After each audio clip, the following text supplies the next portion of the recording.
Magluluto tayo ng simpleng ulam, masustansya pero masarap. Tara, samahan niyo ako.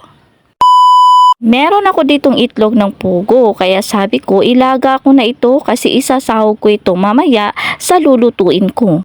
So ayan po, at nilaga ko na siya kasi nga madali lang din naman ito lutuin.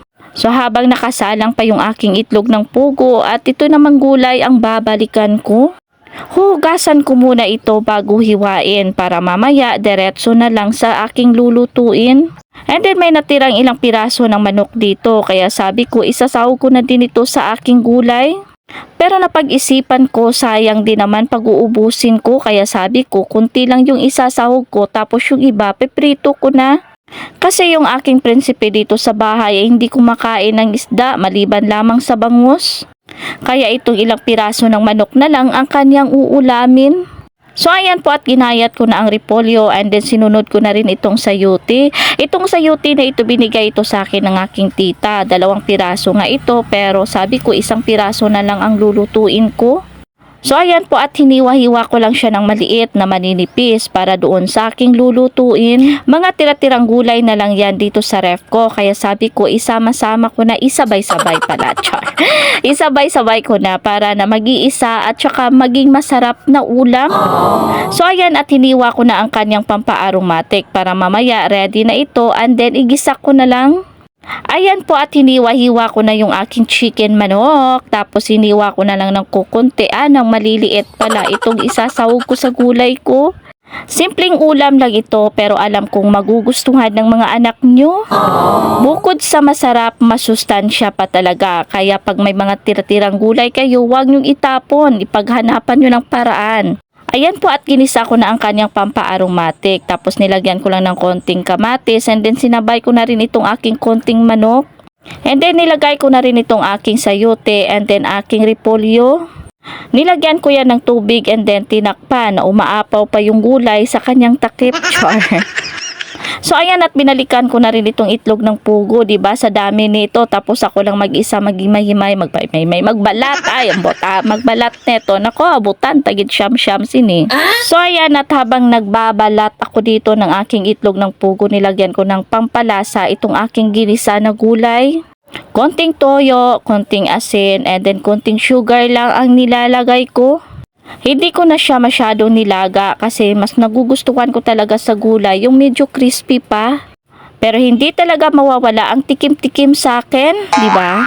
So ayan, at nilagyan ko lang ng sarsa, nilagay ko na rin itong itlog ng pugo and then hinalo-halo ko na lang ng konti. Mas masarap kasi lalo pag medyo malapot-lapot itong sabaw ko na to. So ayan po, at naluto na rin ang ating special na chop suey na simple lang pero masarap. So ayan, at binalikan ko na rin itong aking manok, nilagyan ng crispy fry and then pinirito. Kung di ba kung makikita nyo, ganyan kami katipid magluto ng ulam. Kailangan marunong tayong mag-budget, lalo-lalo na sa sobrang mahal ng bilihin ngayon. Syempre pag ako talaga sa kusina, bago ko yan iwan, talagang malinis na yan. So ayan, at habang nakasalang itong aking fried chicken, o diba, special fried chicken, binalikan ko na rin itong aking isda. Nasa kalahating kilo ito, 120, diba? Sobrang mahal na. Sabi ko ipapaksiw ko sana, pero hindi sampat sa aking chop suey, diba? So ara, agibutagan ko isa kasako nga asin, tanawunta, kung hindi, magubakid ni mo kung ako maluto sa pagkaon mo. Sorry. Kapag ako'y nagpiprito o kahit inihaw man yan na isda or baboy, asin lang talaga ang nilalagay ko. Hindi ko na yan nilalagyan ng kung ano-ano, talagang asin lang and then yun lang piprituin, lalong sumasarap. So ayan naman ang inyong Mami Jen, katakawan yan, char. Ganyan talaga ang inyong Mami Jen, pag nagluluto talagang mabubusog na yan. Talagang mabubusog ka na kasi nga pinapakain ka pa, char. Talawan nyo na kung sugar papa to, pa chill-chill lang namin, kabuhi mo na, char. So maya-maya ay dumating na rin itong aking kapatid. Siyempre manuso, gitputan na. So ayan, at 1 pirasong talong at inihaw ko na kasi nga ito yung uulamin namin bukas. 1 piraso lang yan pero kasya sa aming 3 niyan. Ganyan ako katipid mag-budget, ganyan ako kagaling mag-budget, diba, char? So ayan po, at nang naluto ng aking ulam, ayan nagsaing na din ako, and then habang naghihintay ako na maluto yung aming sinaing, and then sumama ako dito sa aking sugar papa at nakipagkulitan.